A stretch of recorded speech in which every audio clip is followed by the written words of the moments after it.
ಇನ್ನು ಎಬಿವಿಪಿ ಕಾರ್ಯದರ್ಶಿ ಗುರುಪ್ರಸಾದ್ ಕೂಡ ಇದೇ ಮಾತನ್ನು ಹೇಳ್ತಾರೆ. ಕಾರ್ ಬರ್ತಾ ಇತ್ತು, ಅದನ್ನು ಡಿವೇಟ್ ಮಾಡಿದ್ರು, ಹಾಗಾಗಿ ಟ್ರಾಫಿಕಲ್ಲಿ ನಿಂತ್ಕೊಂಡಿದ್ರು. ನಾವು ಹೋಗಿ ಕೇಳಿದ್ವಿ, ಈ ರೀತಿ ರಾಣಿ ಹಬ್ಬಕ್ಕನ್ನು ಪ್ರೊಸೆಷನ್ ಮಾಡ್ತಾ ಇದ್ದೀವಿ, ನಾವು ರಥಯಾತ್ರೆ ಮಾಡ್ತಾ ಇದ್ದೀವಿ ಬನ್ನಿ ಅಂತ. ಬಂದರು, ಹೂ ಹಾಕಿದ್ರು. ಪಂಜಿನ ಮೆರವಣಿಗೆ ಸಂದರ್ಭದಲ್ಲೇ ಡಾಕ್ಟರ್ ಜಿ ಪರಮೇಶ್ವರ್ ಅವರ ಕಾರ್ ಬಂತು. ತಿಪ್ಟೂರು ಮಾರ್ಗವಾಗಿ ಬರ್ತಾ ಇತ್ತು. ಅವ ಕಾರ್ ನಿಲ್ಲಿಸಿದರು. ಏನು ನಡೀತಾ ಇದೆ ಅಂತ ಕೇಳಿದ್ರು. ಎಬಿವಿಪಿ ಕಡೆಯಿಂದ ಹೋಗಿ ನಾನು ಅವ್ರಿಗೆ ಆಹ್ವಾನ ಕೊಟ್ಟೆ. ಅವ್ರು ಬಂದರು, ಹೂ ಹಾಕಿದ್ರು.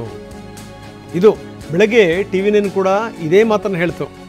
ಏನು ಅಂದರೆ, ಯಾರಾದರೂ ಹಿಂಗೆ ಹೋದಂಥ ಸಂದರ್ಭದಲ್ಲಿ ಈ ರೀತಿ ರಾಣಿ ಹಬ್ಬಕ್ಕನ ವಿಚಾರಕ್ಕೆ ಸಂಬಂಧಪಟ್ಟಂಗೆ, ರಾಣಿ ಹಬ್ಬಕ್ಕೆ ಏನು ಒಬ್ಬರಿಗೆ ಸೇರಿದಂಥವ್ರ, ಬಿ ಜೆ ಪಿಗೆ ಸಂಘಕ್ಕೆ ಅವ್ರಿಗೆ ಮಾತ್ರ ಸೇರಿದಂಥವ್ರು, ಎ ಬಿ ವಿ ಪಿ ಸೇರಿದಂಥವ್ರ, ಎಲ್ರಿಗೂ ಸೇರಿದಂಥವ್ರು. ಹೀಗಾಗಿ ಏನು ಅಂದರೆ, ಅವ್ರು ಕರೆದಿರಬೇಕು, ಇವ್ರು ಹೋಗಿ ಒಂದಿಷ್ಟು ಪುಷ್ಪ ಹಾಕಿರಬೇಕು ಅಷ್ಟೇ ಅನ್ನುವಂಥ ಮಾತನ್ನು ನಾವು ಹೇಳಿದ್ವಿ. ಅದೇ ಮಾತನ್ನು ಎ ಬಿ ವಿ ಪಿ ಕಾರ್ಯದರ್ಶಿನೂ ಕೂಡ ಹೇಳಿದ್ದಾರೆ.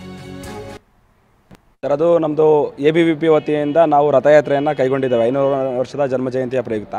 ನಾವು ಹೀಗೆ ತುಮಕೂರನ್ನು ಮುಗಿಸಿ ತಿಪ್ಟೂರಿನಲ್ಲಿ ನಾವು ಪಂಜಿನ ಮೆರವಣಿಗೆ ಮಾಡುವಂಥ ಸಂದರ್ಭದಲ್ಲಿ ಅವತ್ತು ಬೆಳಗ್ಗೆಯಿಂದನೂ ಕೂಡ ಸಂಜೆವರೆಗೂ ಪರಮೇಶ್ವರ್ ಅವರ ವಿವಿಧ ಮೀಟಿಂಗ್ಗಳು, ಕಾರ್ಯಕ್ರಮಗಳು ತಿಪ್ಟೂರಿನಲ್ಲೇ ಇತ್ತು.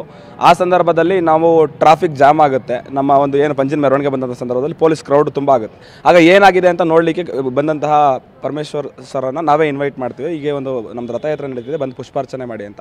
ಆ ಸಂದರ್ಭದಲ್ಲಿ ಅವರು ಬಂದು ಪುಷ್ಪಾರ್ಚನೆಯನ್ನು ಮಾಡಿ ರಾಣಿ ಹಬ್ಬಗಳ ಭಾವಚಿತ್ರ ಹೇಗೆ ಆಯಿತು ಅನ್ನೋ ಕುತೂಹಲದ ಪ್ರಶ್ನೆಗಳನ್ನು ಕೇಳ್ತಾರೆ. ಒಳ್ಳೆಯದಾಗಲಿ ಅಂತ ಒಂದು ಶುಭ ಹಾರೈಕೆಗಳನ್ನು ಹೇಳಿ ಹೋಗ್ತಾರೆ. ಅದರಲ್ಲಿ ಯಾವುದೇ ರೀತಿ ರಾಜಕೀಯ ಅಂತಕ್ಕಂಥದ್ದು ಏನಿಲ್ಲ ಸರ್. ವಿದ್ಯಾರ್ಥಿ ಪರಿಷತ್ ಅಂತಕ್ಕಂಥದ್ದು ಒಂದು ಸ್ವತಂತ್ರ ವಿದ್ಯಾರ್ಥಿ ಸಂಘಟನೆ. ಯಾವತ್ತಿಗೂ ಕೂಡ ವಿದ್ಯಾರ್ಥಿ ಪರಿಷತ್ ರಾಜಕೀಯದ ಹೊರತಾಗಿರ್ತಕ್ಕಂಥದ್ದು, ಯಾವತ್ತಿಗೂ ಕೂಡ ಪಕ್ಷ ರಾಜಕಾರಣದಿಂದ ದೂರ ಇರತಕ್ಕಂಥದ್ದು, ರಾಷ್ಟ್ರಹಿತವನ್ನು ಕಾಯ್ತಕ್ಕಂಥದ್ದು ವಿದ್ಯಾರ್ಥಿ ಸಂಘಟನೆ. ಹಾಗಾಗಿ ವಿದ್ಯಾರ್ಥಿ ಪರಿಷತ್ನ ನಿಲುವು ಸ್ಪಷ್ಟವಾಗಿದೆ. ಯಾವ ರಾಜಕಾರಣಿಗಳಿಗೂ ಕೂಡ, ಯಾವ ರಾಜಕೀಯ ಪೊಲಿಟಿಷಿಯನ್ಸ್ಗೂ ಕೂಡ ನಾವು ಇನ್ವೈಟ್ ಮಾಡಿಲ್ಲ. ಹಾಗೆ ಅನೇಕರು ಬಂದು ಪುಷ್ಪಾರ್ಚನೆ ಮಾಡ್ತಾರೆ ಜನಸಾಮಾನ್ಯರಂತೆ. ಅದಕ್ಕೂ ಇದಕ್ಕೂ ಯಾವುದೇ ರೀತಿ ಸಂಬಂಧ. ಇನ್ನು ಡಾಕ್ಟರ್ ಜಿ ಪರಮೇಶ್ವರ್ ಎಬಿವಿಪಿ ಕಾರ್ಯಕ್ರಮದಲ್ಲಿ ಪಾಲ್ಗೊಂಡಿದ್ದಾರೆ ಅನ್ನುವಂಥ ಸುದ್ದಿ ಏನು ಬಂದಿತ್ತು. ಇದಕ್ಕೆ ಸಂಬಂಧಪಟ್ಟಂಗೆ ಪರಮೇಶ್ವರ್ ಪ್ರತಿಕ್ರಿಯೆ ಕೊಟ್ಟಿದ್ದಾರೆ. ನನ್ನ ಪಾಡಿ ನಾನು ಹೋಗ್ತಾ ಇದ್ದೆ ಕಾರಲ್ಲಿ, ಹಿಂಗೆ ಹಬ್ಬಕ್ಕ ಅವರ ಕಾರ್ಯಕ್ರಮ ಮಾಡ್ತಾ ಇದ್ದೀವಿ ಅನ್ನುವಂಥ ಮಾತನ್ನು ಹೇಳಿದ್ರು. ಹೋಗಿ ನಾನು ಹೂ ಹಾಕಿದೆ ಅಷ್ಟೇ. ನಾನು ಯಾವ ಎಬಿವಿಪಿ ಕಾರ್ಯಕ್ರಮದಲ್ಲೂ ಕೂಡ ಪಾಲ್ಗೊಂಡಿಲ್ಲ. ಬನ್ನಿ ಒಂದಿಷ್ಟು ಈ ಪುಷ್ಪ ಹಾಕಿ ನೀವು ಹೊರಡಿ ಅಂತಂತಂದರು. ನಾನು ಬಂದೆ, ಹೂ ಹಾಕಿದೆ, ಹೊರಟೆ. ನಾನೊಬ್ಬ ಪಕ್ಕಾ ಕಾಂಗ್ರೆಸ್ಸಿಗ. ಸುಮ್ಮನೆ ವಿವಾದವನ್ನು ಸೃಷ್ಟಿ ಮಾಡ್ತಾರೆ, ಮಾಡದಿದ್ರೆ ಮಾಡಕೊಳ್ಳಿ ಅನ್ನುವಂಥ ಮಾತನ್ನು ಕೂಡ ಪರಮೇಶ್ವರ್ ಹೇಳಿದ್ದಾರೆ. ನಾನು ಯಾವ ಎಬಿವಿಪಿ ಕಾರ್ಯಕ್ರಮಕ್ಕೆ ಅಟೆಂಡ್ ಮಾಡಿಲ್ಲ. ನಾನು ದಾರಿಯಲ್ಲಿ ಬರುವಾಗ ರಾಣಿ ಹಬ್ಬಕ್ಕಂದು ಪ್ರೊಸೆಷನ್ ಬರ್ತಾ ಇತ್ತು. ನಮ್ಮ ಸ್ಥಳೀಯ ಶಾಸಕರು, ನಮ್ಮ ಷಡಕ್ಷರಿಯವರು, ನಾವೆಲ್ಲ ಒಟ್ಟಿಗೆ ಇದ್ದೋ. ರಾಣಿ ಹಬ್ಬಕ್ಕನ್ನು ಪ್ರೊಸೆಷನ್ ಹೋಗುವಾಗ ಒಂದು ಹೂ ಹಾಕೋಗಿ ಸ್ವಾಮಿ ಅಂದರು. ಕಾರ್ ನಿಲ್ಲಿಸ್ಬಿಟ್ಟು ಹೂ ಹಾಕಿದೆ, ಬಂದೆ.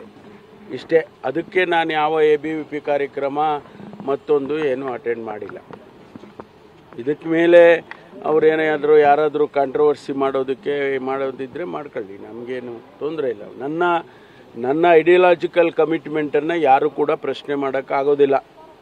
I am A true Congress man. I will die as A Congress man. ಯಾವ ರೀತಿ ಬಿಂಬಿಸ್ತಾ ಅದು ಮಾಡ್ಕೊಳ್ಳಿ. ಮಾಡೋರು ನಮ್ಮ ಪೊಲಿಟಿಕಲ್ ಅಡ್ವರ್ಸರೀಸು ಭಾಳ ಜನ ಇರ್ತಾರೆ. ಎಲ್ಲರಿಗೂ ಇದ್ದಂಗೆ ನಮಗೂ ಇರ್ತಾರೆ. ಅವ್ರು ಯಾರೋ ಮಾಡ್ತಾ ಇರ್ಬೋದು, ವಿತಿನ್ ದ ಪಾರ್ಟಿನೂ ಇರ್ಬೋದು, ಹೊರಗಡೆನೂ ಇರ್ಬೋದು.